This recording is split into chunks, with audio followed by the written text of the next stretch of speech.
Hello everyone, in this video we will learn how to download chart in Google Sheet.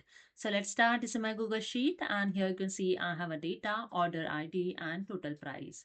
To create chart, simply select the data. I just drag with the mouse and select here the data.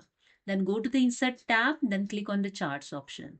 And here you can see your chart is inserted with the chart editor and setup and customize tab. And here I'm going to download these charts. So if you want to change the chart types, you can change here in setup tab. So you can see here the chart type. Just click on this arrow and select the chart those you want. So here I select the column chart and here you see your chart is converted in column. Now I'm going to download this chart. Just click on this three dot and click on the download chart. There's a first option PNG image. Just click on it and that's it. Your chart is downloaded.